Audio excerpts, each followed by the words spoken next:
గత భాగంలో బ్రహ్మాండ పురాణం ప్రకారం విశుక్ర వధ మరియు విషంగ వధ ఎలా జరిగిందో చూశాం కదా.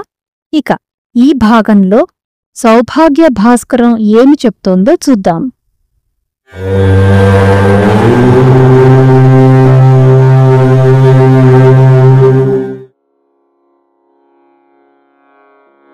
శ్రీ లలితా సహస్రనామంలోని 75వ నామమైన మంత్రిణ్యంబా విరచిత విషంగ వధ తోషిత అంటే అర్థమేమిటో చూద్దాం. మంత్రిణీదేవి అను శ్యామలాదేవిచే చేయబడ్డ విషంగుడి వధచే సంతోషించినట్టి అమ్మవారు అని ఈ నామానికి అర్థం. అయితే సౌభాగ్య భాస్కరం కూడా విశుక్రుడు మరియు విషంగుడి వధ విషయంలో కొన్ని విభేదాలు ఉన్నాయని చెప్తోంది. వి అంటే విరుద్ధమైన, సంగ అంటే విషయాభిలాషము, అలాగే విషంగ అంటే దుస్సాంగత్యం, దుష్ట విషయ సాంగత్యం అని కూడా అర్థాలు కలవు. తన భక్తుల యొక్క మనసులో నుండి దుష్ట విషయములను లేదా అట్టి విషయముల నుండి ఆసక్తిని పోగొట్టుటచే సంతోషించినట్టి తల్లి అని ఈ నామానికి అర్థం. అలాగే విషంగ అంటే విషమును పొందిన విషాత్మకుడు. విషము అంటే అజ్ఞానము. ఆ అజ్ఞానం యొక్క బలం నశించడంతో ఆత్మచే సంతోషించినట్టి అమ్మవారు అని కూడా అర్థం కలదు. దుష్ట విషయాలందు ఆసక్తిని, అజ్ఞానాన్ని మనము వదిలిపెట్టాలి. క్షేమరాజు శివసూత్రాలకు భాష్యం చెప్తూ ఇలా రాశాడు: విషము అనగా జీవుని అజ్ఞానం, అవిషము అనగా మహేశ్వరి మొదలగు శక్తిమండలం. రాక్షసులు అందరూ దేవతలతో సమానమైన శక్తియుక్తులు కలవారే, తపస్సంపన్నులు, నిత్యాగ్నిహోత్రులు. అయితే అహంకారం, ఐహిక సుఖాలయందు కోరిక కలవారు అగుటచే ఎప్పుడూ అపజయం పొందుదురు. ఈ ఐహిక సుఖాలయందు కోరికను, అజ్ఞానమును శ్యామలా మంత్రోపాసనతో సాధకుడు నశింపచేయగలడు.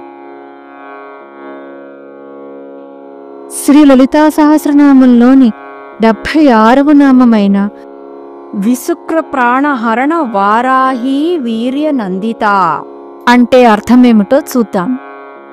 విశుక్రుడి ప్రాణాలను హరించిన వారాహీదేవి యొక్క పరాక్రమముచే సంతోషించినట్టి అమ్మవారు అని ఈ నామానికి అర్థం.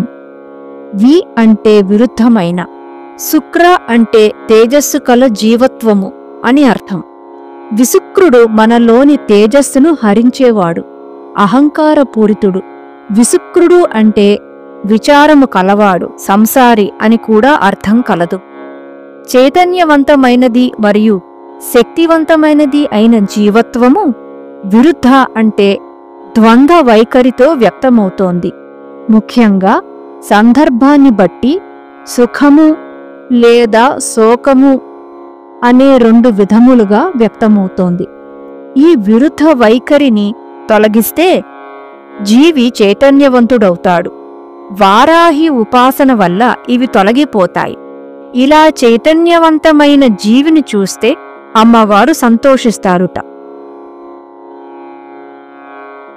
త్రిపుర సిద్ధాంతం ప్రకారం వారాహ నందనాథస్య ప్రసన్నాత్మా మహేశ్వరి వారాహీతి ప్రసిద్ధేయం వరాహ వదనేన సా. వారాహ నందనాథుని నిర్మల ఆత్మయే